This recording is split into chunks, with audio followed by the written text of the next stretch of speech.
कुछ डाला है? चार्जर चार्जर चार्जर है मेरे पास है ये है।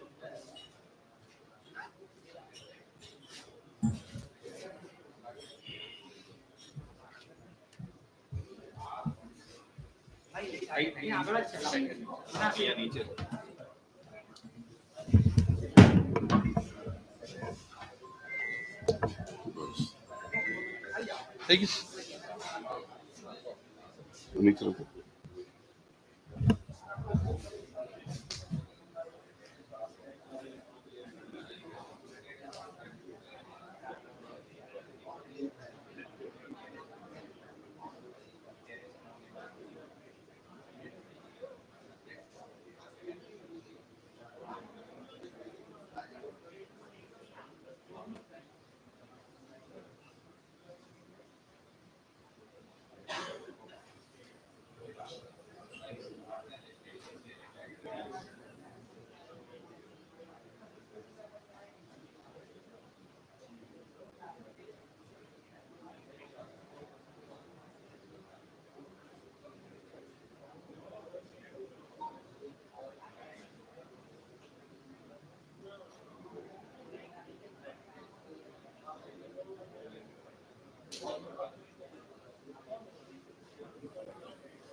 इधर से नहीं, आप यहाँ देखा, यहाँ पे प्रेजेंटेशन चलेगा इधर, है ना?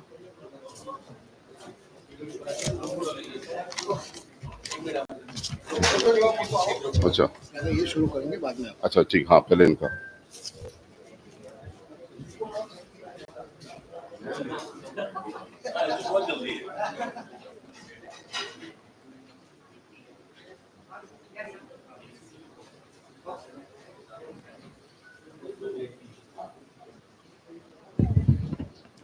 बैठे सर, बैठे, प्लीज बैठे.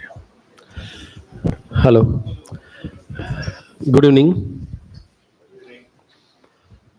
Hope you all must have enjoyed the evening tea and snacks. Kindly please do not have anything on your table.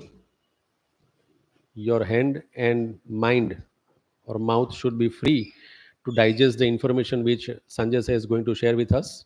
And one thing at a time always helps us. Thank you very much. On behalf of Ahmedabad Management Association, I'm Unmesh Dikshit, welcoming you all. This is a much needed talk or a topic, and we have none other than Mr. Sanjay Shukla, who is at the helm of the affairs to share his insight, the scenario of affordable housing 2025.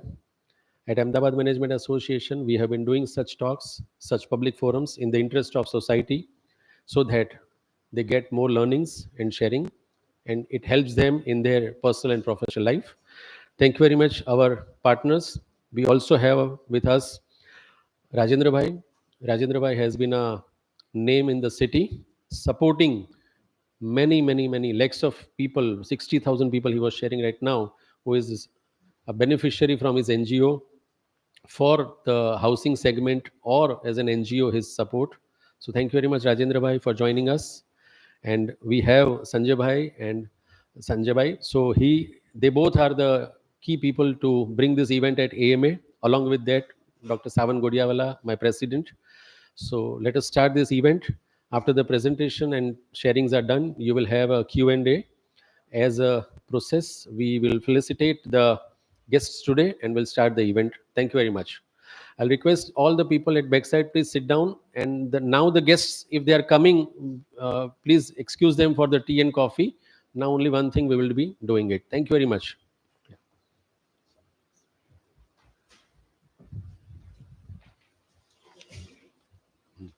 कौन आ रहा है? Book आप कर दो, ए में कर दो.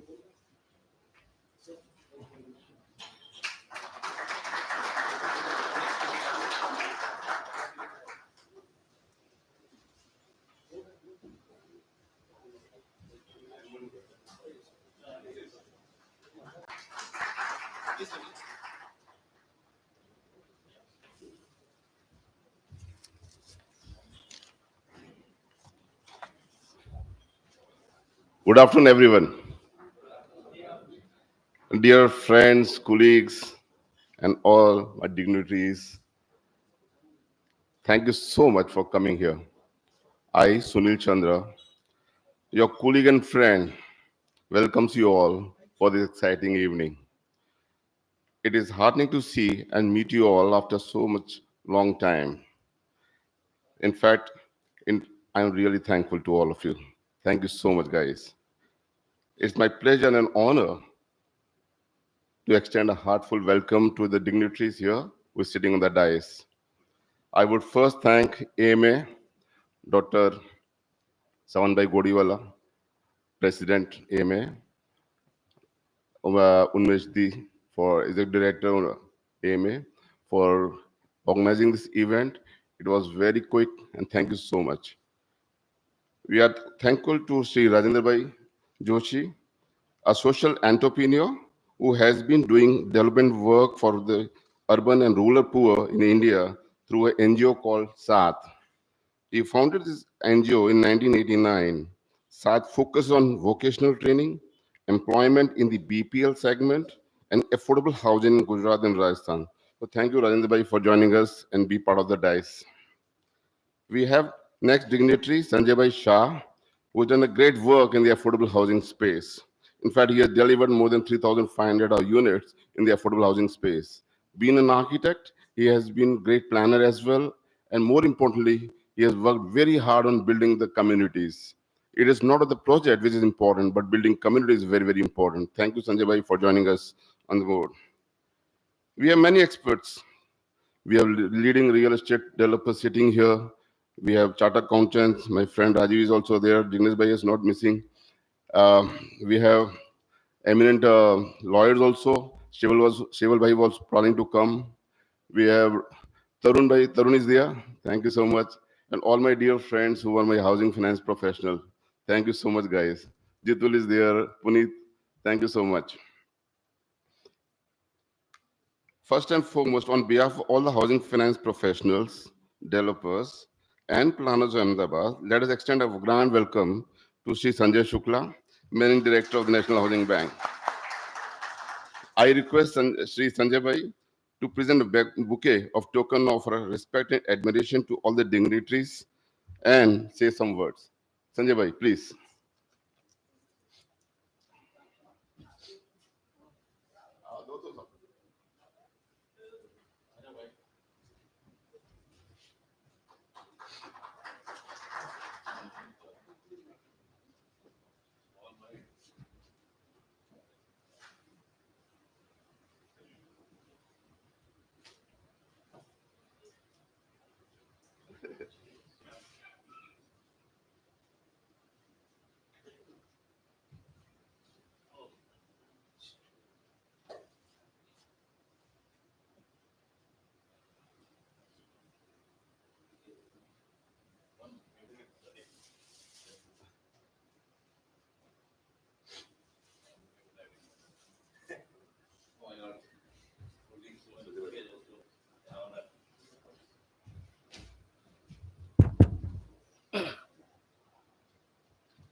Welcome, everybody. I have been given a task to introduce Mr. Shukla, which is very difficult, and to introduce the subject and why we have been gathered here. Our relationship with Mr. Shukla goes back to 1995 when he was in the Home Trust. Before that, he was in the LIC Housing Finance. Then he has moved to many companies, and now finally he has reached to MD of National Housing Bank, and he had not told at that time, but I think in his mind it was from very long time, and all his near and dear and close people were knowing. We also started knowing before 1 decade or so that he is very keen to reach this particular place. I would like to share one story that is told by from horse's mouth. What has inspired him to become a MD of National Housing Bank? It is not something that the power he wants to do something. I think he was working in LIC Housing Finance in Mumbai, and National Housing Bank office was on the upper floor of the LIC Housing Finance. At that time, there was no mobiles and no technology. So the lift of that particular building was getting engaged or allocated for NHB MD for that particular time, 9:45 to 10. So that was the time everybody was starting the office and going. So he went up to tell people that this is not right. He went there to complain. And from the NHB, I think MD himself or LIC MD said, अगर आपको lift चाहिए तो आप NHB के MD बन जाइए तो lift आपके लिए भी रुकेगी. So we all have different kind of motivations or the inspirations. He has the inspirations from the lift to become MD of the National Housing Bank. I know him very facile, so it is very difficult to introduce him. He is a man of focus. He is a man of action. He wants result at any cost, and he has proved this in Tata Capital or Centrum or ING Vaishya. Everywhere where he went, कोई ना कोई vibrations उन्होंने किए हैं, कोई ना कोई change किए हैं. They have made company doing very good. So now we are hoping from him same things in the highest position of the country, where affordable housing, Rajendra Bhai was telling when we were sitting there with, Abhi, there is nothing like affordable housing as of today. We started a company in 2009. And at that time, I know from 2009 to 2015-16, Kashyap will be agree to me, जहां पे पान की दुकान पे जाओ वहां पे भी अफोर्डेबल हाउसिंग की बात हो रही थी. So that was the whole euphoria or kind of a thing of affordable housing, which slowly went down after demonetizations or the subsidy lapse or after many reasons or something. So we are keeping our finger crossed that Action Man is there now. He wants to do many things. You are from the field, you suggest him something, you give him idea, and I am taking responsibility, I am taking oath on behalf of him that कि जो हो जितना होगा उतना implement करने की कोशिश करने के for the betterment of the segment. So this is to introduce Sanjay. We wanted to do a panel discussions after his presentations, but Mr. Kirti Bhai is not there. So I think Rajendra Bhai will speak few things. I will put few points for the thoughts or for the discussion. So from my perspective, when you say affordable housing, there are many perceptions which comes in mind. So there is a perception of mass at large. When you say affordable housing, what normal people think of. When you say affordable housing, what builder thinks of. When you say affordable housing, what housing finance company thinks of. When you say affordable housing, what customer thinks of. So I think these four are the main facets, and you all represent maybe one or another facet. So we should openly, so that panel discussion is not not happening. So I am going to request Kashyap and Professor Raviji to contribute and talk more on the subject. And as Sanjay ji is going to give a lot of information that what is happening from the NHB side, we should also give him the informations or the right tips that what at the ground level we require it right now. So thank you everybody for coming. It is very short notice. We didn't get more time. Next time we will call him well in advance and we will call more speakers, and we were not expecting this many people, to be very honest. So I'm just handing over to Sanjay Bhai. Let him share whatever is there from the government side, and then we will take it from Rajendra Bhai, and then we'll take it further on. Let me just tell that Shukla ji's journey also. So that is very important.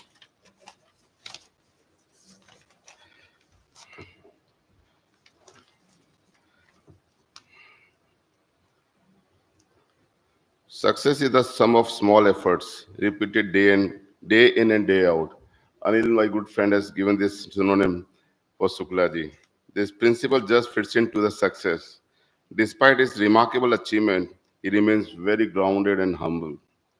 The role of managing director of the National Housing Bank is one of the most prestigious positions any housing finance professional will aspire to become. Do you agree with me or not? Yeah. They're one of the most prominent and last thing somebody would really aspire to, and he has achieved that. For some time, from the private sector to achieve this milestone to truly extraordinary journey, Suglaji, you have made us proud and honored us with so much of accomplishment. Before I invite you to come on the dais, let me just give you a brief journey of the incredible journey Suglaji has gone through. A chartered accountant with more than 30 years of extensive experience in housing and retail asset finance, Shuklaji has consistently demonstrated the ability to lead and transform financial institutions. He began his career in 1991 as an officer in LIC Housing Finance and in 2024 ascended to the position of managing director in NHB, a remarkable journey and dedication on excellence. He later joined Gujarat Moja promoted company Home Trust, where I had the privilege to work along with him and learning so much of insight of housing finance. Prior to this appointment of NHB, Shuklaji served as the founding managing director, CEO of Centrum Housing Finance. CHFL, the Centrum Housing Finance Limited, achieved more than 1,500 crores of AUM when he quit and joined NHB. So remarkable achievement. So please give one big hand of time. Before CHFL, he was the managing director and CEO of Cent Home Finance, where he successfully turned the company into tripling its asset base under the management and also improving the asset quality in just 3 years of time. Suklaji played a very, very pivotal role in the business as a business head in consumer asset business of ING Vaishya Bank. He established and expanded the consumer loan vertical. He also played a pivotal role in setting up Tata, Tata Housing Capital, Tata Retail Capital Business Vertical for housing finance distribution. His career included 8 impactful years of Citibank as well, where he served not only as a vice president and director of the bank, but also established a great mortgage business in tier 2 and tier 3 cities, especially in the affordable segment. Suklaji, thank you so much for your inspiration. Dear all, let's all join him. Welcome Sanjay Shuklaji. Shuklaji, the dice is yours. Please come forward. Thank you so much.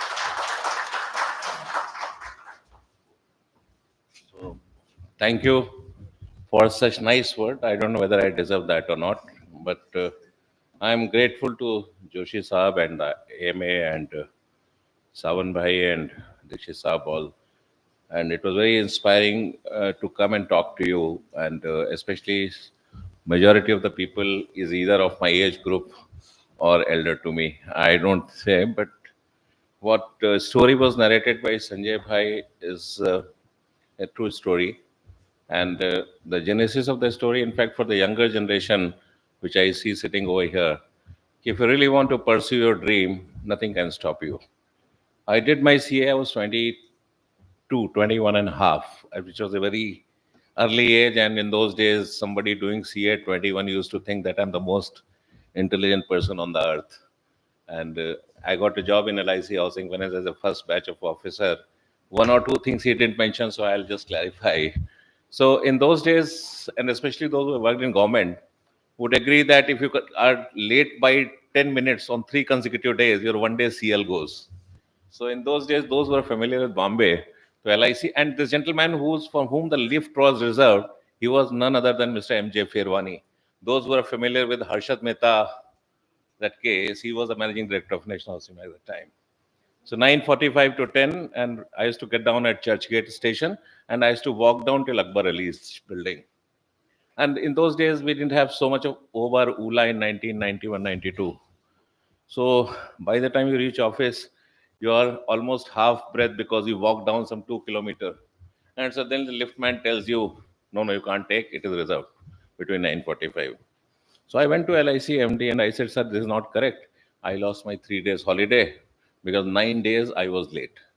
So I said, okay, Shukla, if you want to wait, live to wait for you, you become an HBMD. And I don't know whether I was destined to reach here or not, but this thought stuck to me. And trust me, when I was in Citibank, I got plenty of opportunity to travel overseas or relocated to overseas.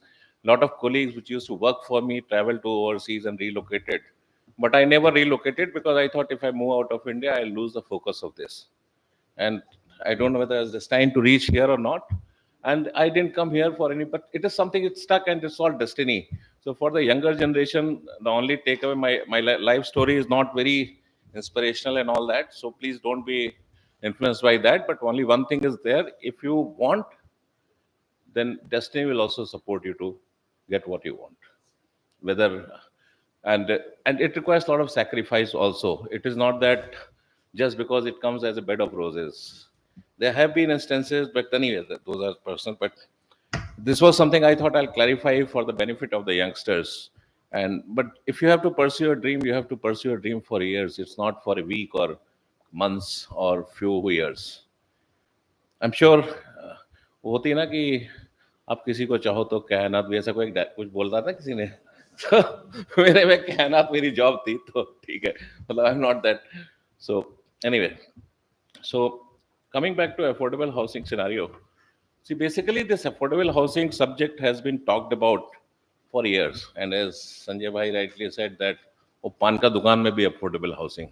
और उसके बाद तो क्या हुआ कि जब housing finance industry में, मैं थोड़ा हिंदी इंग्लिश मिक्स बोलूंगा तो आई थिंक अगर if you want some to completely be in English, I can speak that also, but I think it will be good to have a local flavor also. तो अगर जैसे पान की दुकान, तो बीच में एक दौर ऐसा आया था कि सब लोग बोलते थे मैं अफोर्डेबल हाउसिंग करना है. अफोर्डेबल हाउसिंग की definition I can tell you in this forum, there is no affordable housing definition. There is nothing known as affordable housing, because what is affordable in Bombay is luxury in Ahmedabad and Baroda. 600 square feet is affordable in Ahmedabad, and Bombay it is a luxury because you don't get 600 square feet houses. So coming back to the definition, there are various definitions. One is under Pradhan Mantri Awas Yojana, one is for the CLSS that I will talk about. So the affordable housing a concept, as a concept it came because, see, in every city you'll find a slum developing around the premium localities. So in order to decongest that, because all the premium areas also, or the upmarket societies also work, but from there where these workers come, they come from the nearby slum. So in order to uplift the living standard, this concept came in affordable housing, where the house become affordable. So today, if Naurangpura we talk about, there cannot be affordable housing because the land is not affordable. So you'll have to move beyond Nirma and Thaltej was उधर पे कहाँ जाते हैं, सानंद की तरफ, वहाँ पे जाके affordable housing हो सकती है. But the advantage of affordable housing expanding outside the city limits that over a period of time, the infrastructure and the network also reaches to that place. So it is not only affordable housing, it is connected also to the mainstream of the city. Plus, it also helps you in decongesting the city. Now, with the metro rail network coming in almost all the tier A cities, I won't call tier B cities. I think in most of the tier up metro and the tier A cities like Jaipur, Ahmedabad, Lucknow, the reach of the metro is quite reasonable, and people take about 30 minutes time to travel for a 20-kilometer distance or 18-kilometer distance where they found their housing affordable. Government has also taken a lot of initiative to promote affordable housing, and especially Pradhan Mantri Awas Yojana 1, which is over now. Now we are in the second phase of Pradhan Mantri Awas Yojana. In that you have more than 1 crore houses subsidy we have to deliver. Forget the number of houses. The subsidy has to be delivered. The government credit link subsidy has to be delivered to 1 crore houses in 5 years. And this subsidy, and apart from that, there are 5 other components which government has announced and it has been budgeted in the government scheme. So with put together about close to 2 crore houses will be constructed in the near 1 crore 50 lakh, which is the mandate. But we expect some more housing to come in. And especially in our country, the housing is the I today's generation have changed this complete mindset. But earlier, a person, the first, I'm talking about one generation back, the thought was I must get a good job, and the second was I must construct a house. So the average home buyer age, which was 45-year in 1996, 1997, because I started my career in 1991, and when I used to go, and when I used to see the people coming for loan, they used to be in their late 40s or early 50s, because that was the time when middle India, when I say middle income group, middle India was able to think of housing, because by then his daughter education was almost over, or his daughter's marriage was over. Then the third project used to be the house. But with the support of the housing finance companies and banks, which came in 2000, post 2000, I would say, then it became so affordable that even everybody after the job used to think of buying a house.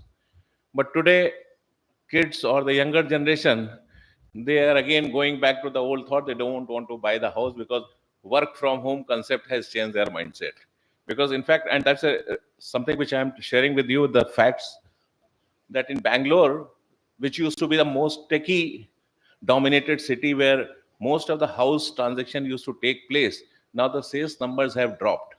And the reason why we, deep dived, the reason is that because most of these techies, they are operating from home. And now the younger generation doesn't want to tie up with one place, because if you buy a house in Ahmedabad, all the job which you have to look for has to be in Ahmedabad.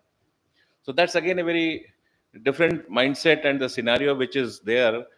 But I'm sure people will also understand the importance of property purchase, because it doesn't give only the financial stability. It gives also a status that person knows where I'm going to reside post retirement, or you want to settle down. So this was the just a background. So before with this, I'll take you through some numbers. Where's my presentation? And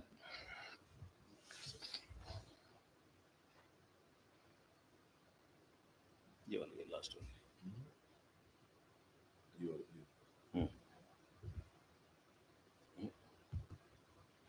ये नहीं है, ये नहीं है, ये नहीं है भाई, कल आपको दे दी, ये वाली है. So one disclaimer: the views are my personal, uh, and it does not represent the views of the organization which I represent. But yes, the insight which I am giving you is something which is a realistic number, and it has the background. So before I move on to my presentation, I also must like to thank all my old friends, because Ahmedabad is like homecoming for me. I was telling Joshi Saab when I was sitting with him, the first time I visited this place in 1996, I came from Calcutta. And after that, not only the city, the entire state has grown on me. So I decided to settle down in Baroda. So I am no more in North India, and I belong to this state only, but I can't speak fluent Gujarati, but I can understand that. So anyway, and I cherished a lot good moment when Gujarat with my old colleagues who are sitting here, and especially most of them who have come from the housing finance industry. So I take this opportunity to thank them from bottom of my heart. That friends, this is this inspiration, this journey, whatever I have reached and have reached so far. You guys are also equally important and participated in this journey. But for your support and appreciation and acknowledgement of my achievement, I wouldn't have reached here. So thank you, and take a bow. Thank you. Okay. So, as said, that there is no single definition of affordable housing, and it in respect to income level, property prices, availability of land, and as I explained that what is affordable here may not be affordable in other town. Definition of housing loans eligible under priority sector, which is done by the bank. There, individual housing loans up to 35 lakh, with unit cost up to 45 lakh, which falls into priority sector. Priority sector is a sector where government has encouraged the public sector and private sector bank to encourage and lend more and more. And individual housing loan and 25 lakh loan with cost of 30 lakh in other centers. And the earlier one was in the metropolitan cities. And in the carpet area of dwelling unit prescribed under Pradhan Mantri Awas Yojana, up to 110 urban, 110 meters square, which is about 1200 square feet, under PMI urban, and up to 120 meters square under PMI urban 2.0. And others, individual housing loan up to 10 lakh, 25 lakh, as per the definition, but it is largely loan up to 25 lakhs is defined as a affordable housing loan. Pradhan Mantri Awas Yojana, which was Urban 1.0, was launched in 2015 under Housing for All mission of Government of India. It was because of the corona and some of the other factors. There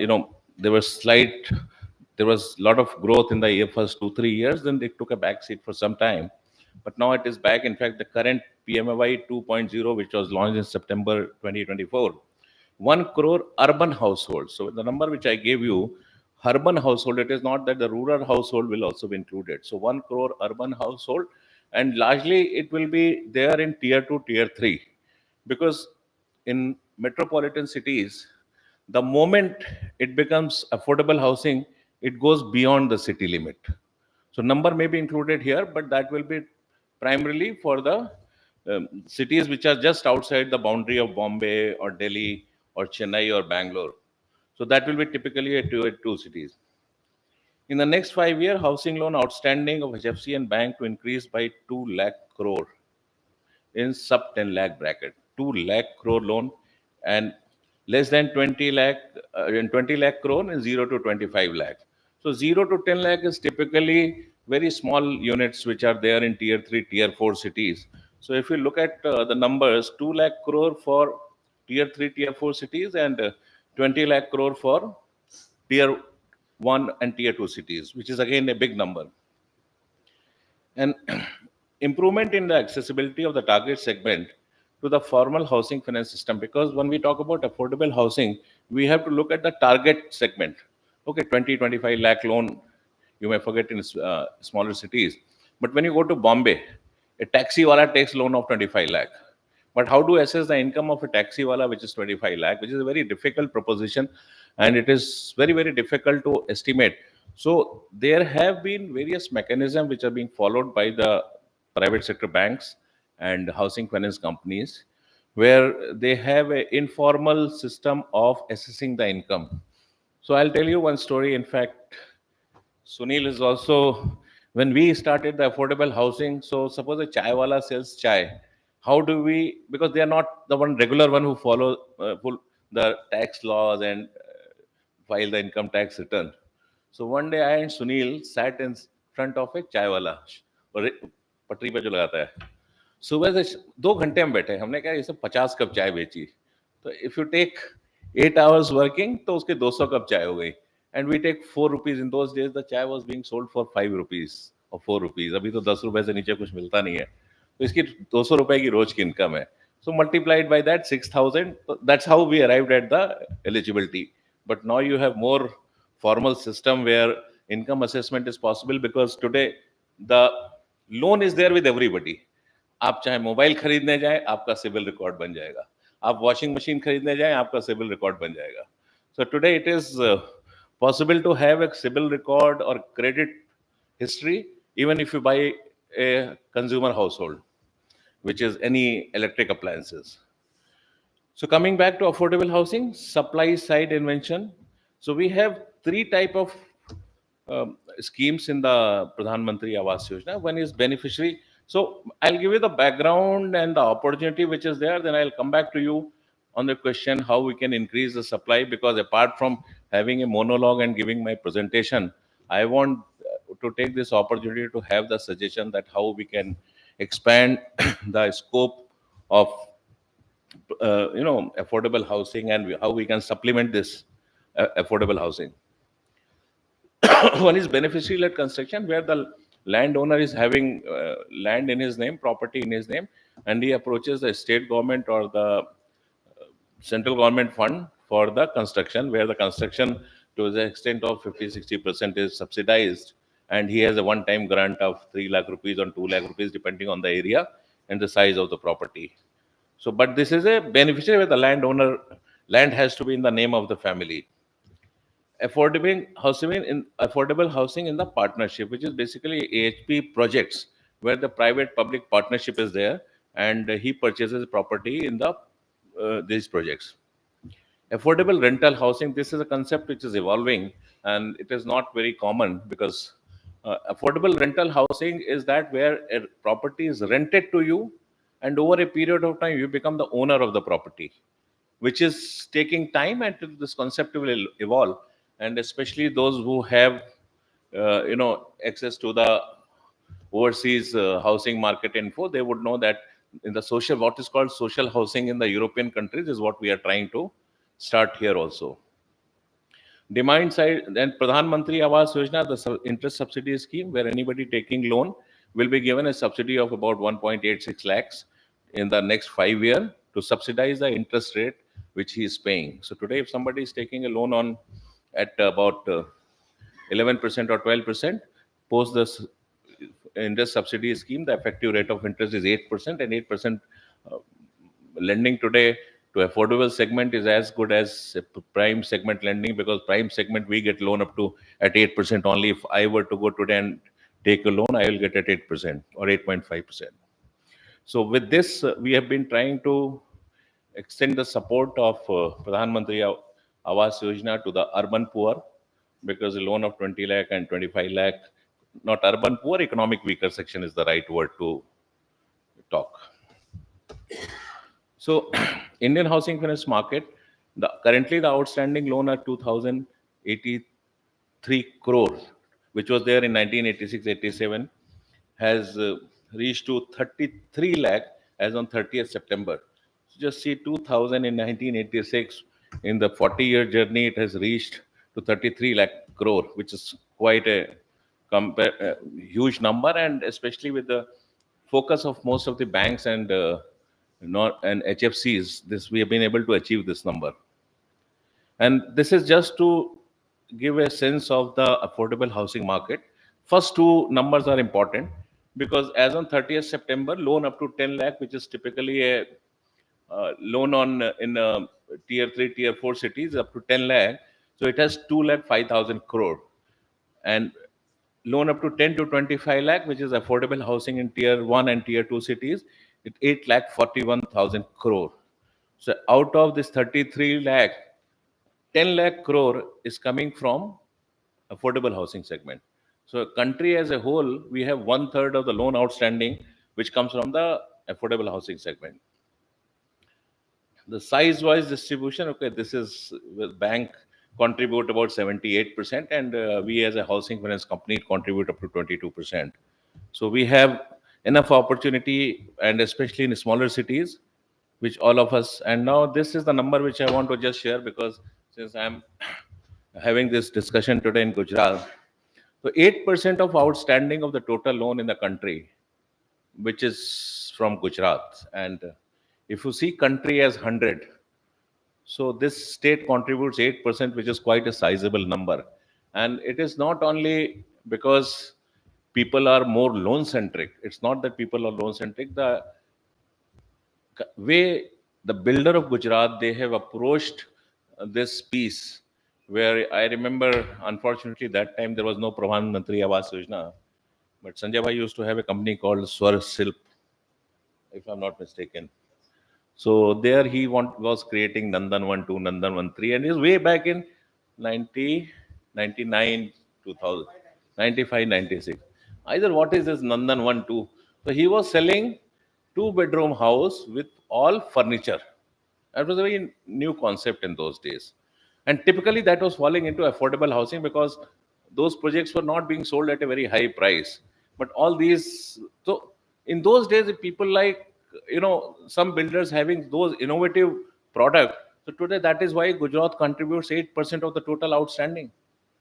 So in the other words, the benefit of Pradhan Mantri Awas Yojana 1 and 2 will be extended to the resident of the state in a big way, because it all depends how you induce the takers. And 9% of the HFC is having in one state. So that also talks about the potential we have in this state. See, out of 100, and we have 27, 26, 27 state and union territory.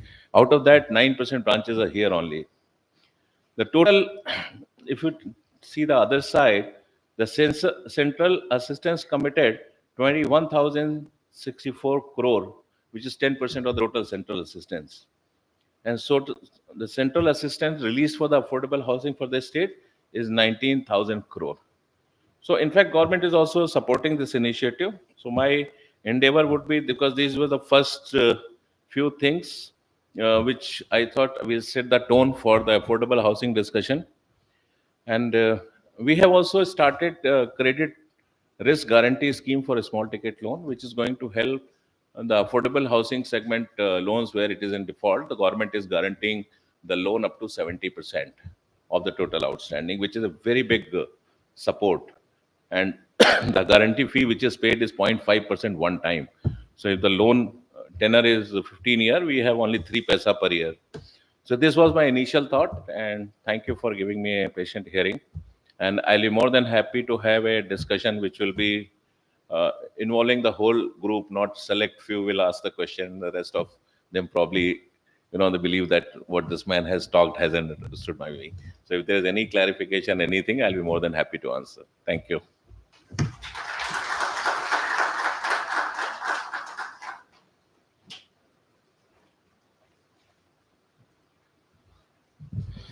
I would request Rajendra bhai, please come forward. And yeah, thank you. Much, Mr. Shukla, Sanjay bhai.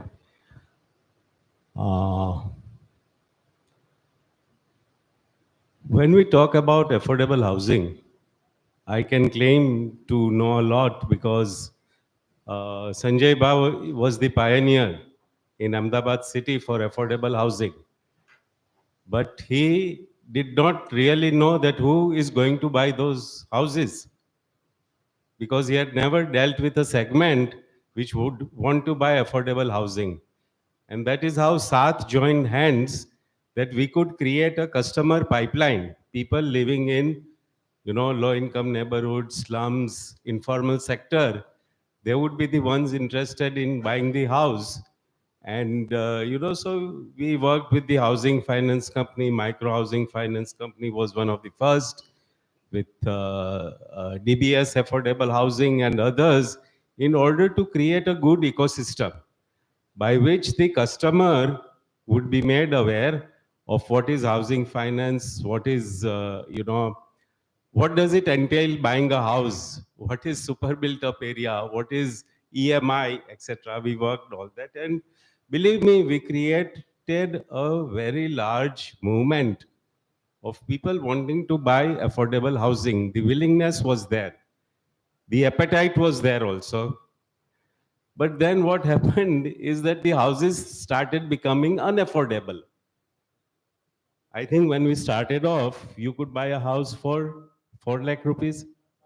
5 lakh rupees, they could buy a house. Today, I don't know, maybe it has gone up to 15 lakhs, yeah, which has really become unaffordable. I'm glad that the Pradhan Mantri Awas Yojana has come into the picture, and I can see that it is making a good impact, especially in the second and third tier cities. And sometimes, along with the state government and the central government trying to implement a scheme, even in first tier cities, it is making an impact. I personally have been involved in one project, Surat City, where people who were living along the railway lines were asked to evict, and then they could buy, the government offered them housing in Pradhan Mantri Awas Yojana, and They could take a loan, and there were housing companies, Swatantra, with whom we dealt, which were willing to give them loans. So I think that is a good thing, but I have two suggestions, sir. One is that, somehow in our mind, we say affordable housing is new housing. But if you look at, the existing situation, there could be slums, there could be chawls, there could be other low-income housing, which is already existing housing stock. Now the idea seems to be that, you wipe out the existing housing stock and build new housing stock, which really would be a waste of resources. We have seen that there is a significant demand for incremental housing loans. Somehow, if that can be made easier for people to avail incremental housing loans, it would make a big difference. And the ones who have got incremental housing loans, what I've seen is that they would be having a ground floor building, they would add 1 or 2 floors, and then they would give it out on rent. So, that rental issue is also addressed.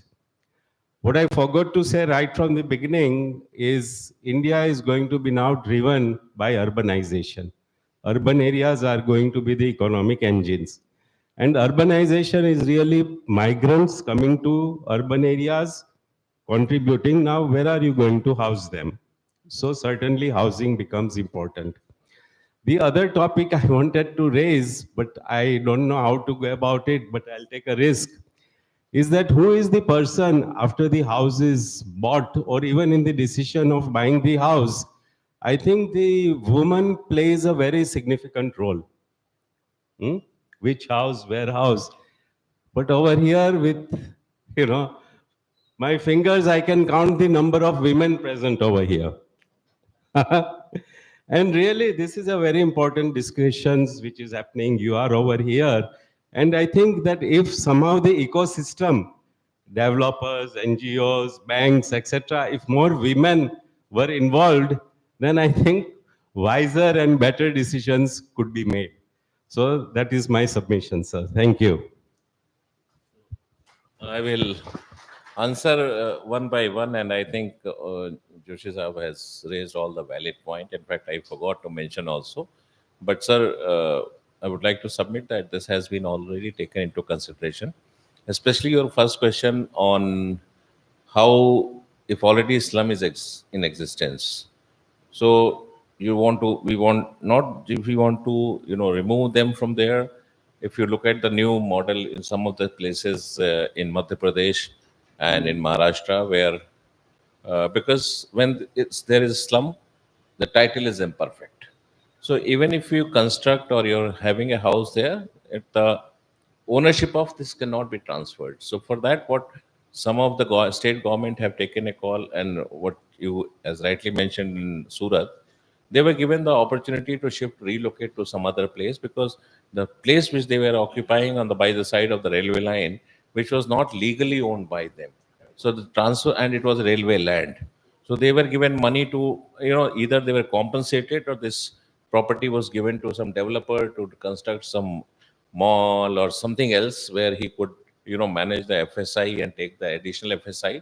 Like in Rajasthan, in the housing policy, if you are constructing affordable housing, a low income housing, then the extra FSI which you get when you are constructing the bigger units of 1,000, 1,500 square feet and above. So you manage this FSI benefit, you're compensated whatever financial loss you're facing here.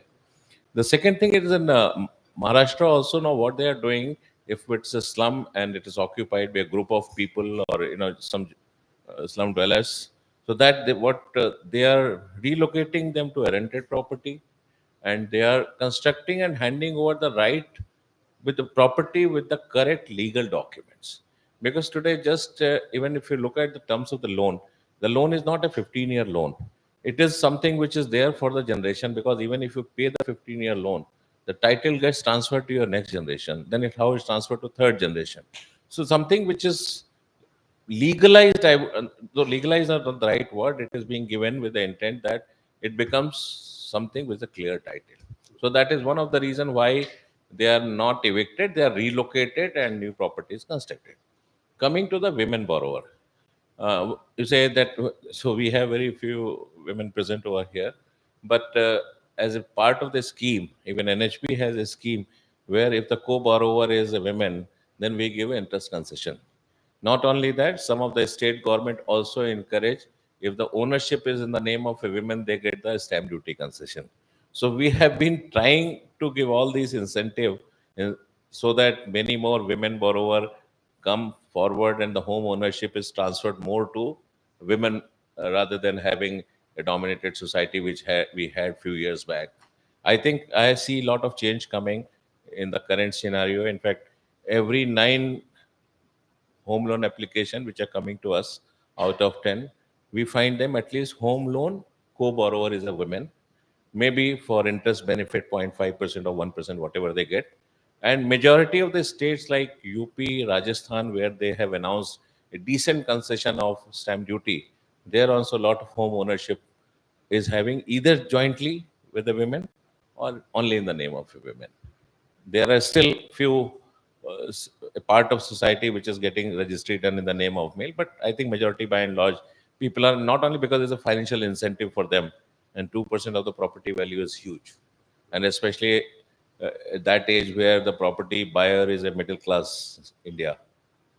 I hope I have answered your question, and if anything is there, I'll be more than happy to answer. Thank you, sir. Kashyap.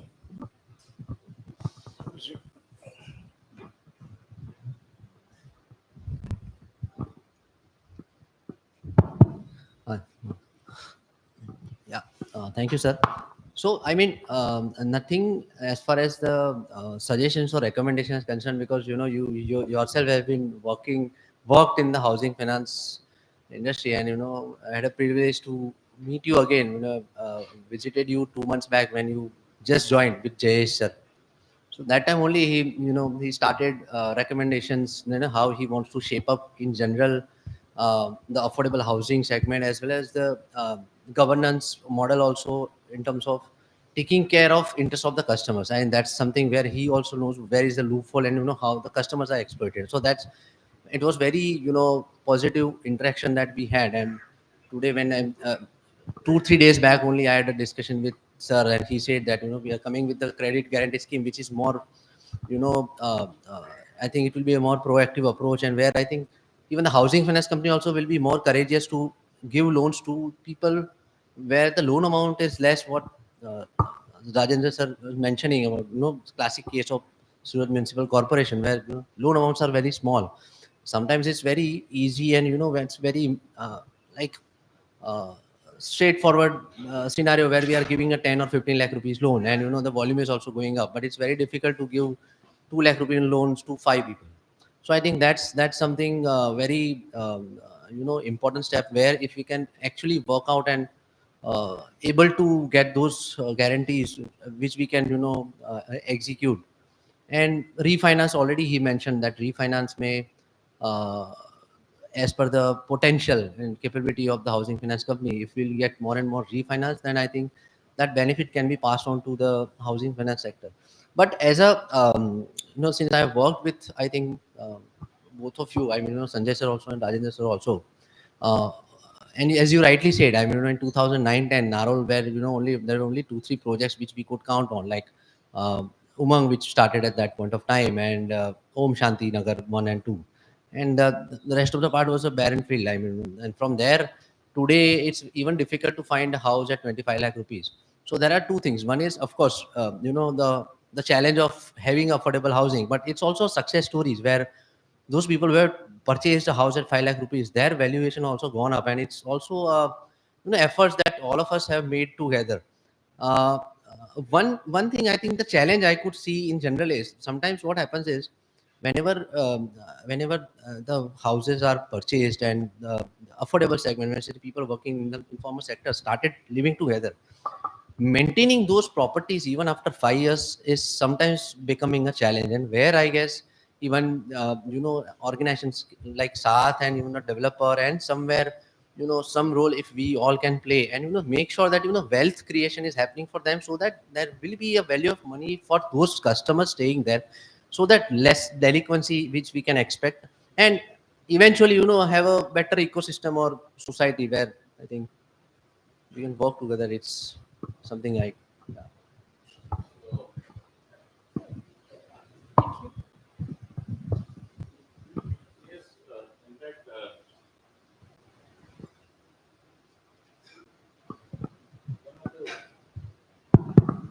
One of the very valid point which you raised, that especially uh, maintenance of these society, the rest I will answer one by one, but this was the most valid point. And I have also seen, in especially in whichever project is done with one bedroom or 1.5 bedroom, there the bigger challenge is the maintenance of those societies or those units.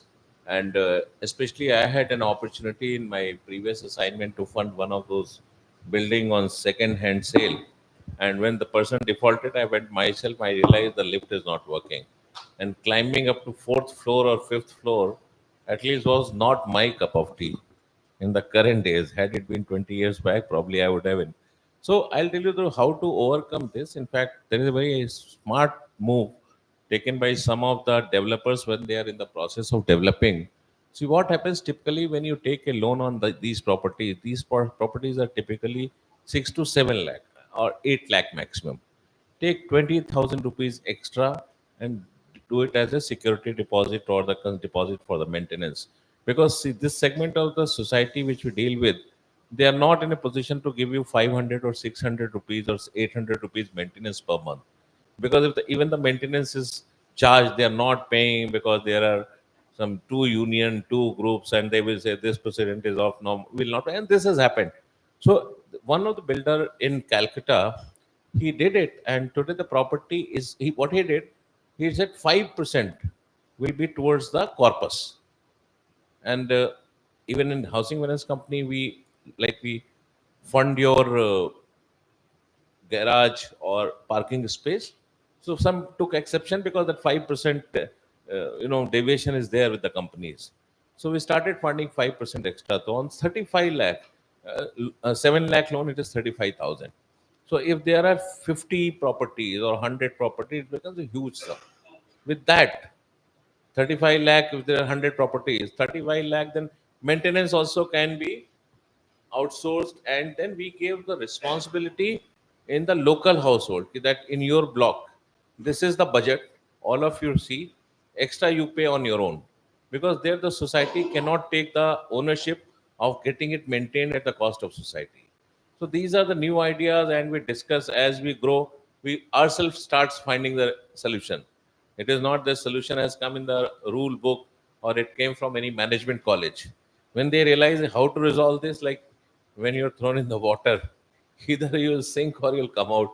When you come out and you find 110 reasons how to get out of it. But coming back to the subject, I think this subject is well addressed, and I think we still need to find out, and the answer is within the group only, that people who are buying, that if I charge 5% extra and keep it towards the corpus. So when builder hands over the property to the society, he hands over the entire corpus to the committee which is being formed after due election or whatever is the process. Thank you.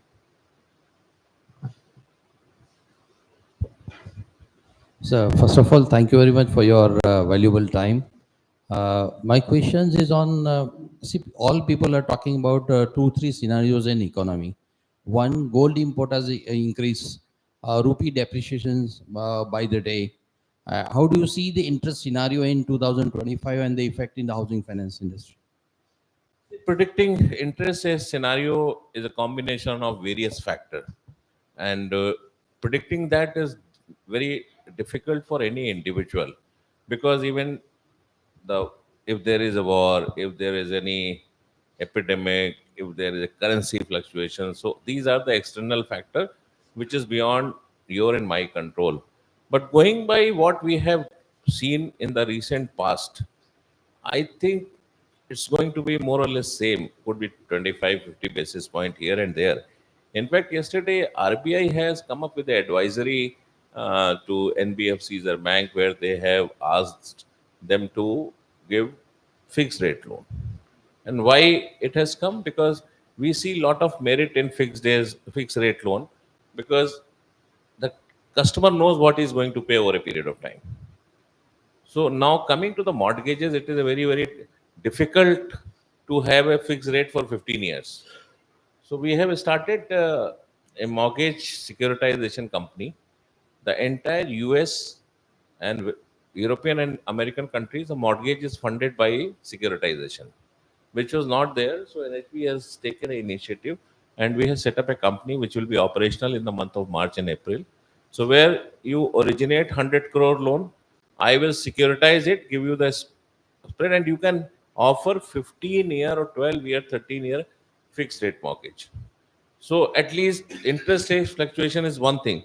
But if something like some mechanism like this comes in, then at least consumer interest is taken care to the great extent. But interest rate, I think, has been hovering around 25, 50 basis point here and there for the last 3, 4 years. And I think we are having a very reasonable rate currently. So let's see how it works, because it all depends on the country, you know, state also. We are in a very comfortable state. But look at the smaller countries which are going through turmoil, the interest rates have touched the roof. Thank you.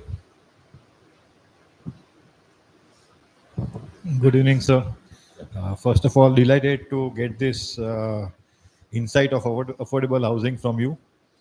If I speak about myself, we have been in affordable housing since 20 years, and we have built more than 5,000 apartments.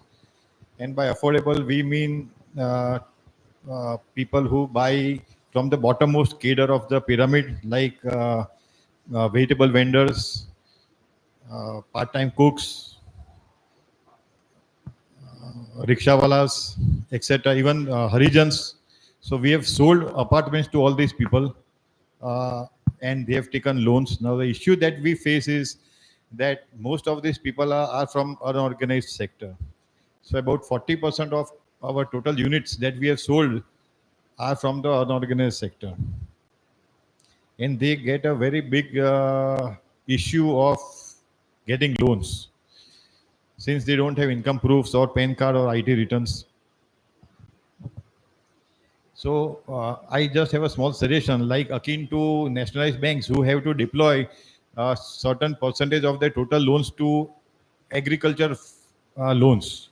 So similarly, can it not be possible that all banks have to deploy, for example, a meager percent, maybe 1% of their total disbursements to affordable housing, and that too in the unorganized sector, because they still get loans from some or other housing finance company, but then they have to pay a bomb. They pay like 13%, 14%, 15%, and then many of them shy away. Many of them are not able to buy.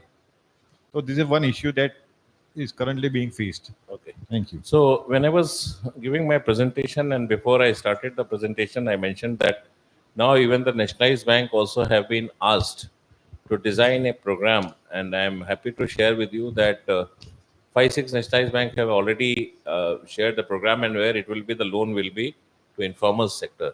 And one of the reason, it is backed by the guarantee scheme which I talked about. So loan up to 20 lakh, property up to 35 lakh, and if it is guaranteed to the extent of 70% by the government, that also encourages the nationalized bank or any lender for that matter to lend to this sector of economic weaker section of the society. So this is an offering. It has already been it has started. In fact, people have started taking guarantee and issuing and giving the loan checks. So you'll get to see the nationalized bank also very soon in the next 3 months, because 2, 3 banks, public sector bank, have already started the program. And this was a mandate from the Ministry of Finance that urban poor or people who are not having formal income document should be given priority. So the concern which came from the banking side, that the security, then the government went back and said you have a house property as security, but since the liquidity of those houses is not that easy, so we are giving you 70% government guarantee also, so that you are left with the 25-30%, which eventually any property will not get eroded to 25-30%, even if the valuation is inflated. So I think that will help the segment of the society by most of the public sector bank. Thank you.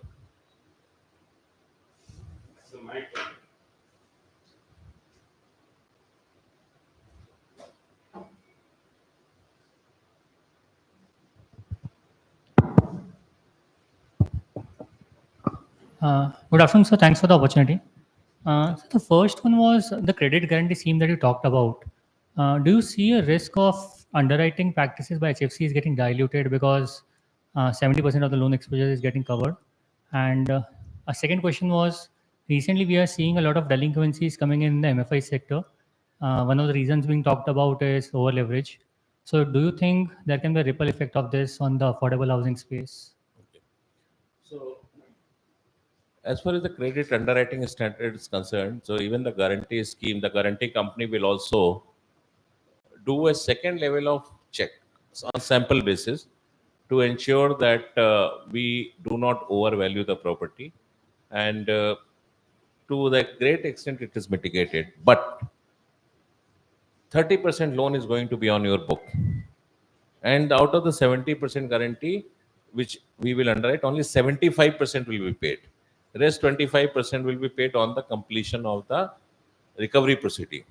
So you are only going to get 50%, which is a big breather for you, because so relaxation in underwriting standard is not apparent now. And especially, you know that in the last 3-4 years, most of the companies who have gone overboard have realized that they cannot take the customer on the over leverage theory and ask them to pay multiple times of their income. So everybody has started being conservative. So that will be taken care of. And coming back to the sector default, the default has come because of the 2-3 reasons. Because people were over leveraged and they took multiple loan, and some of the housing finance companies, they themselves offered multiple loans. In quest to have more and more disbursement, they kept taking over the loans, and I think that is coming to stop to a great extent, because even everybody is monitoring those loans. So, in fact, if you recall, a few days back, there was a article in Times of India on the LTV bubble. So that message has already gone, and but still, it all depends on the economy. Also, it all depends, but which we see very in a very positive trajectory. So I think, and with this, and now the Pradhan Mantri Awas Yojana, the other feature is, which I forgot to talk about. Loan will only, subsidy will only get paid if the loan is current and in next 5 years. So 5 years, the customer has to keep his loan current. And any loan which is current for 5 years will not get delinquent in 6th year. So that is how we are trying to correct the measure. So no company will take the risk of underwriting a customer who is slightly on the borderline. And sir, any specific budget expectations on affordable and non-affordable side? Would like Both on to the refrain, PMAY as well as on the would like interest. to refrain, because being on this side of the table, so would like to refrain from this Sure, question. sir. Thanks.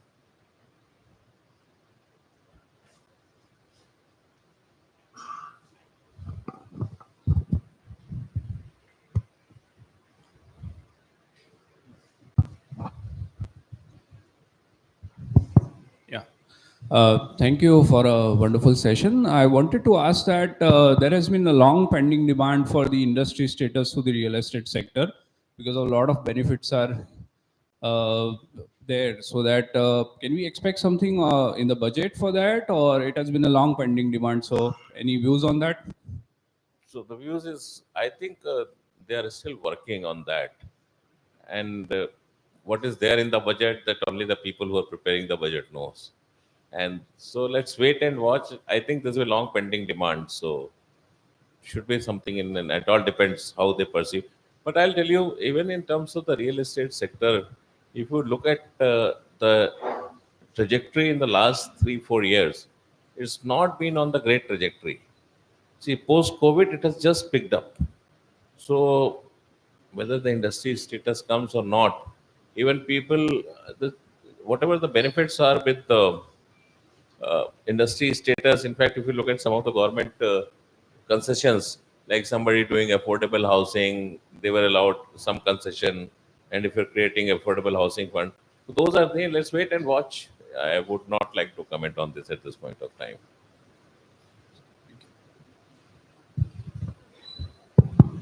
Thank you. Thank you. Thanks for this uh, sharing of information. So I teach at the Faculty of Planning in CEPT University, and we do look at affordable housing and also at real estate, and try to look at it from the planning side, urban planning side of things. So on the finance side, you have talked of these things, but there is also this cost of land and the land supply side of things. So, say on that part, say if a developer goes and wants to apply for a loan, I mean, would there be possibilities of doing something there? Because the cost of land is constantly increasing, and that in many cities has become a big issue why the cost of housing has become really unaffordable. Obviously, the planners are to blame for some part of that, but equally true that can the cost of land be brought down is a question. So, sir, as far as the land availability and especially the cost of land is concerned, most of the state housing board and the development authorities, they come up with the scheme for land allotment, plot allotment, or the flat allotment. So, and that there it's all priced and subsidized by the government. In fact, like in recent in Maharashtra, we have Maha Housing, which is building in the outskirts or allotting land in the outskirts of the town. So that is already there, and especially in Gujarat, also a lot of work has happened. So you may not see the land allotment because land is very very expensive in the cities which we see. But if you look at the Palanpur, Disa, there a lot of plots are being sold by the state authorities for the construction of the property, and especially in the bigger cities like Surat, Ahmedabad, Baroda, there you have flats for economic weaker section, and which is being sold at a concession. So with the lock-in period also for some time, that you can't trade on just because the lottery you get it in the lottery.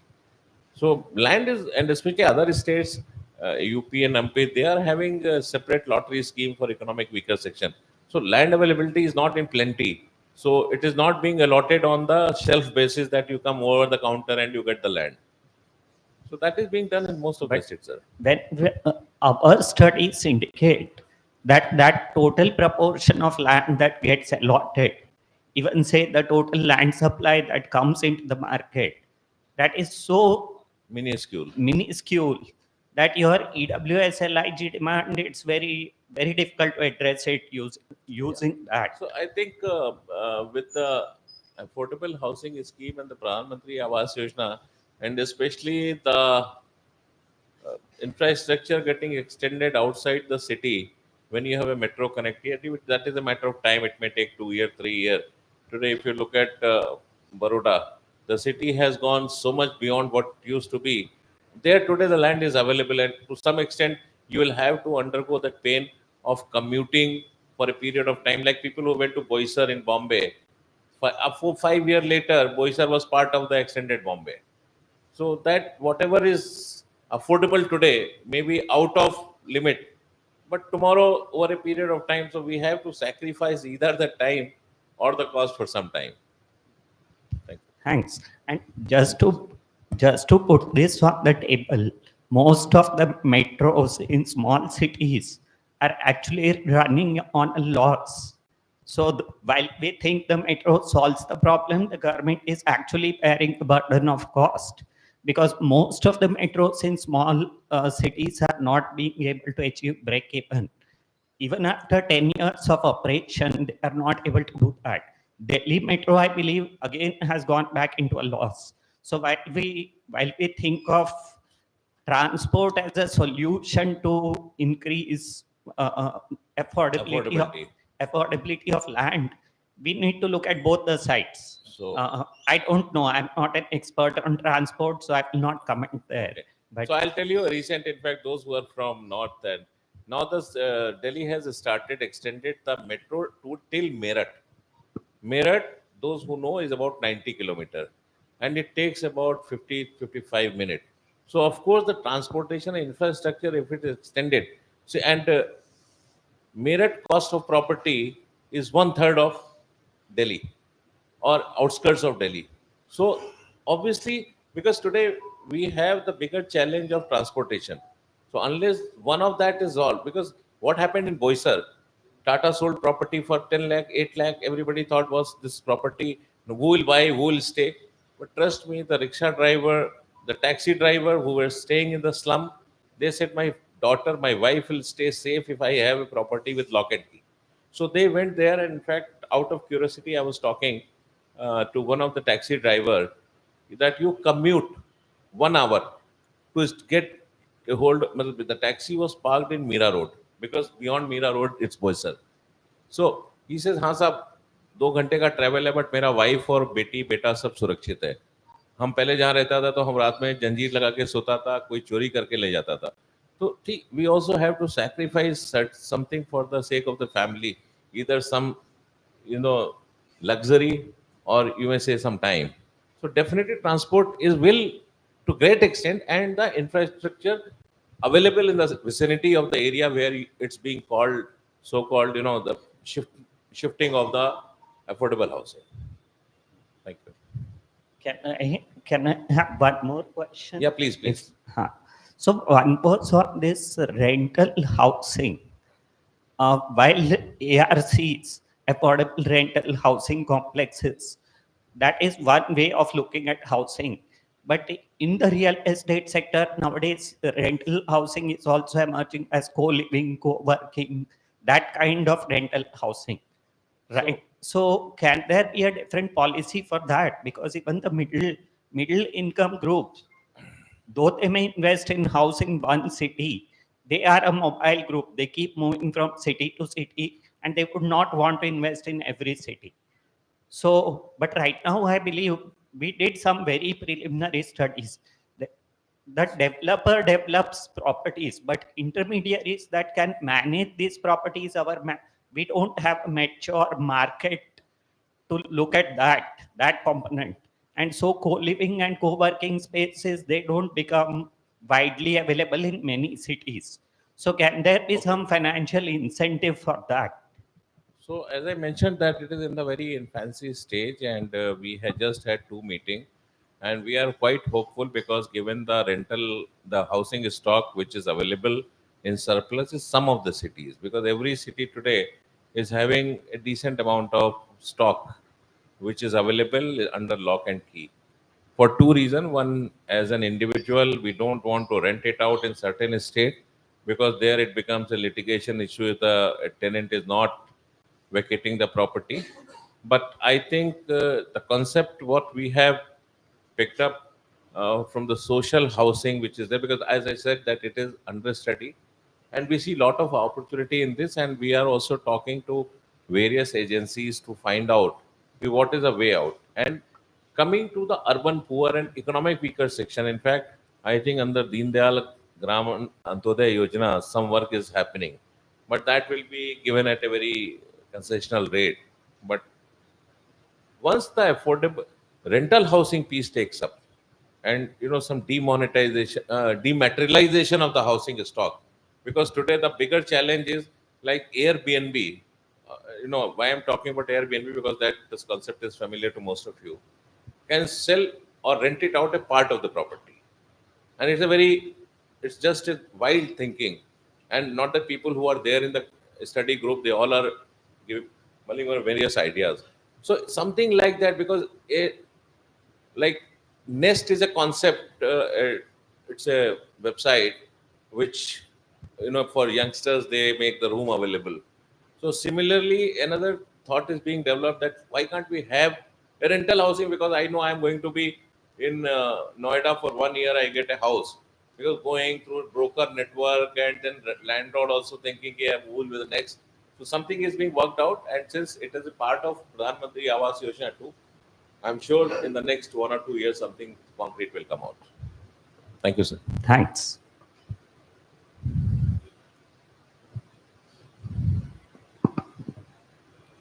So જિગ્નેશભાઈ આગળ આવો ને કંઈક ફરી કેસર city કેવી રીતે થાય, આપણે બધા પાછું કામ ચાલુ કરવું છે એટલા બધા ભેગા કર્યા છે. Hey, Jignesh bhai. Hi, everyone. Yeah, I'm Jignesh Goyani. The main issue which we feel on the site is like during the construction period of 2-3 years, the EMI which starts from the first day of first installment for the buyers, right? So that is what the main concern, because to keep it on regularly for 2-3 years until the possession was done, right? And mainly when the house is from 5 to 10 lakh or 15 lakh rupees, so that time the monthly income of the family is also from 15,000 to 30,000 maximum, right? So that time of the case, if some marriage happens or if someone is ill in the home, or somebody is some education problem or some little bit family problem comes on the money matters, then the customer is going to cancel, and then bank overcomes to the customer, and many issue is there. So that is what the main thing is in running projects, completed projects, and the future projects. This is what the continuously happening from 2000, which we are saying, and nobody is means there is no solution until now. So, coming to the moratorium availability, I think Nationalized Bank and some of the companies are giving. But not for the affordable one, where the loan Sir, amount is less than 10 lakhs. affordable also. Most of the bank is not actually willing to do the file also. Now some private sector bank, especially I'll not take the name because that's not right from my part, but small finance bank, they have started, and RBI also permits the moratorium period. It is not the moratorium is not, but whenever, since I have come from that side of the table to this side of the table, so I tell you my thought process, that we wanted to test the availability of the resources with the customer. And today, especially the segment which we tend to shift from the rental to ownership, if there is a dual burden of rent here and EMI there, then it is very, very difficult for them. So what happens, most of the players, they don't charge EMI, they only charge the uh, interest pre-EMI, which is only on the disbursed portion. So typically what happens when you book the property, you have 10% or 15%, 20%, because you are in the business, Yeah. you know how the construction progresses. And similarly, suppose somebody who is taken a property in year one, and in year one, maximum disbursement could happen is 15 to 20% or 30%. 30% PMI will not be such a big amount. And what happens next year as we step into the next year, then the family income also goes up. That is the basic concept on which we underwrite a loan. Yeah, true. Whereas your cost will remain constant. So next year, say you got another 20, 30, so that the property is 70% complete, you take 40%. So that also can be managed. Third year, in 25 to 30 months, you'll have to hand over the property. By then, the rental will stop and family income also keeps going. So that was one of the thought, but still, RBI has permitted the bank to give the moratorium. So post Corona wave 2, lot of people, affordable housing companies started giving moratorium of 6 months. But Yeah, that was, because most of the case we see is more than 20% case are failed. So that's why they started. yeah. So I think they started, it's a matter of time. And people last will 2 years, this ratio from increased from 20% to 40%. Yeah. So it will come over a period of time. RBI permits. It is not that something is forbidden by the law or the regulation, but people don't want to take the risk because typically with this sector, what they have experienced, in case if you don't let them pay on day one, even as a PMI, which is a very small portion, the habit of repayment is completely gone, because if suddenly after 25 months you appear and say, where is my EMI? Then, so if you look at the quantum of EMI, which is very minuscule, PMI, which is called Yeah, pre-MI, true. which is very minuscule, and next year your income goes up. So that is quite balanced. But still, if some player wants to actively give more loan and give a longer moratorium, they can give. There is nothing in the law which forbids them. It is for the builder who is asking them to create the approved loan. I know that you have the project approval. So there you can negotiate with the companies. That is also possible. That you give 6 month moratorium to my, or 1 year moratorium to my borrowers, which of course they will agree, sir. And second thing which we see is the gap between, like you said, job field customers. Like one used to stay for 6 months or 12 months or 2 years kind of.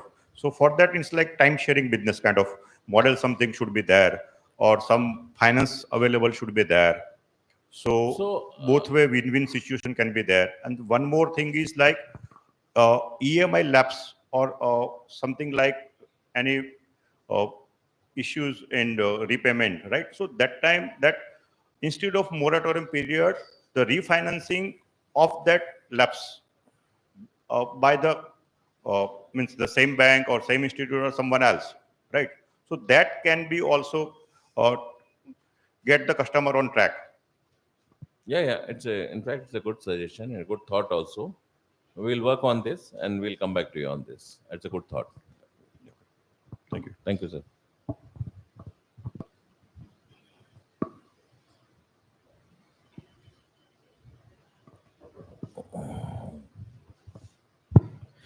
नमस्कार sir. नमस्कार जी। Normally sir मैं अहमदाबाद की बात करूं तो affordable सिर्फ एक नाम के लिए रह गया है। अगर 3 BHK किसी को परचेस करना है तो उसकी वैल्यू है approximately 90 to 95 lakh. Basically sale deed value जो है वो 45 से बिलो ही होती है पॉसिबली। तो उसमें जो बहुत सारा ऐसे वर्ग है जिसके लिए 45 बैंक लोन हो जाएगी और रिमेनिंग जो पोर्शन है वो कैश पोर्शन रहता है। जो कोई भी सैलराइड पर्सन है वो कैश सेल्फ फंडिंग करना पॉसिबल नहीं है। तो ऐसा जो बहुत बड़ा क्राउड है उसके लिए क्या कर सकते हैं जिससे वो क्लाइंट अपना ड्रीम हाउसेस परचेज कर पाए? तो पहली बात तो 3 बेडरूम अफोर्डेबल नहीं होता है, वो लग्जरी होता है। मैंने अभी अफोर्डेबल की आपको डेफिनेशन दे दी। 600-700 स्क्वायर फीट अफोर्डेबल होता है। और जहां तक सेल डीड वैल्यू, जंतरी वैल्यू की बात है, I will refrain, and I am sure people are enough who understand the business, don't know how it can be done and whether they are doing or not. But this is something as a housing finance, अगर आप affordable की बात करें, affordable में जहां पे भी 600-700 square feet हमने सूरत में देखा, हमने बड़ौदा में देखा, पूरा जंतरी वैल्यू, जो जंतरी वैल्यू उसका ही रजिस्ट्री होता है, बिकॉज अफोर्डेबल सिटी के बाहर होता है। आप जो एग्जाम्पल दे रहे हैं वो सिटी के अंदर है, जहाँ जंतरी वैल्यू चेंज नहीं हुई है या पहले की है। शहर के बाहर में तो जो आज जंतरी वैल्यू है वही परचेज वैल्यू है, तो वहाँ पे सर ये फर्क नहीं आता है। पीछे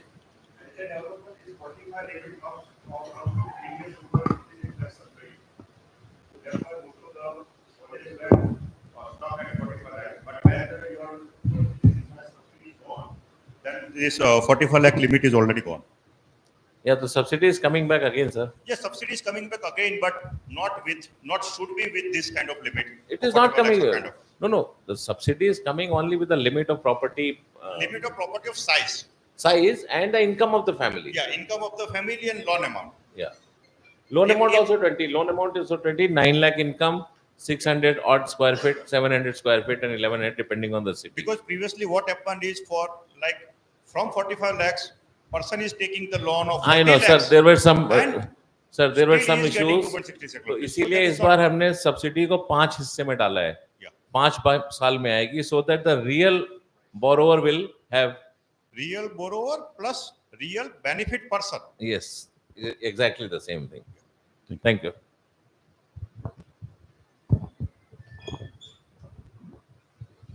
Anyone else? Hello? Anyone else?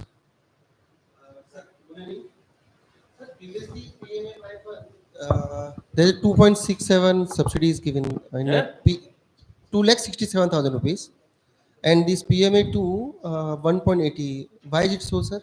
Why it is because that was given upfront on, and the discounting was at a different level. Now, since we are spreading it over a period of 5 years, so discounting factor has been changed. And 1,80,000 is also a big amount. So 267 was what he was referring to. The benefit owner also gone, beneficiary also gone. Here, at least for 5 years, you will see some real beneficiaries getting benefited by this. Thank you. Sir, some big builders are developing some big builders are developing affordable housing and they get the TDR, and that TDR becomes the business at some times. So what can be happen in such a time? TDR TDR basically not in Gujarat. I don't know if the is there, but actually I have seen it's a very successful scheme in Rajasthan. Bombay also the extra FSI what you get, that that is helping them. But we have not come across too many TDR projects happening in Gujarat. But Rajasthan, you go, you will be surprised in Jaipur. Almost every third project is having a TDR and it's being delivered. In fact, Rajasthan is one state where the housing policies were way back from, so it was so pro buyer. I'm sure here also work is happening. So TDR thing also will, but TDR they deliver because there is some penalty also if they don't deliver in on time.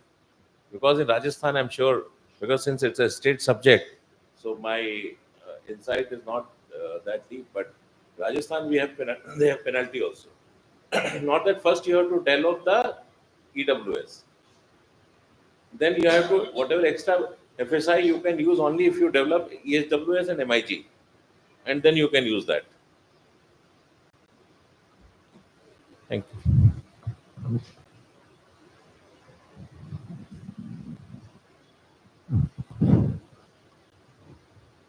Anyone else? हमने वो तो 6 नहीं वागे पण वागी गया. Because, yeah. It was really a good. It was very interactive. Yeah, thank you. Really enjoyed. And especially when you are playing a solo, then it becomes more difficult always to be more vigilant. So if I have a partner and we are playing the cricket, then he can come on this side of the crease and I can see the crowd. But here, since I was batting only, so I thought I was more vigilant. So thank you for keeping me engaged.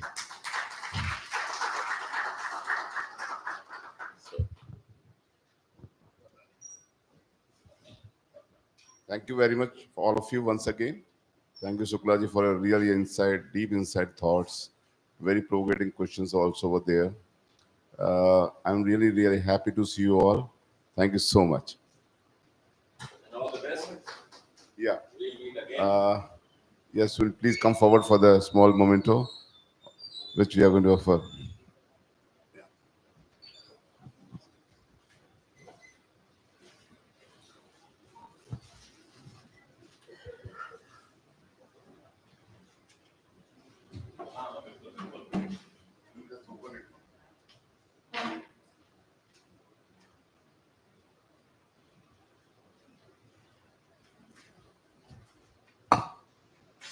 One more thing I want to say is, Sanjay bhai had, written a book on affordable housing. So he's presenting that book to Shukla ji.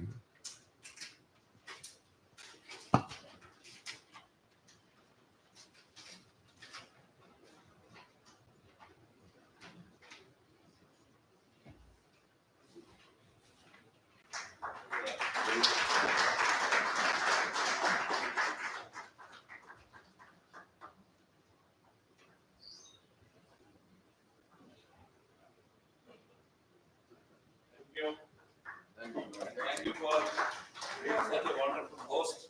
And I'm happy to come back home again. It was a homecoming for me and I look forward to many more. Thank you.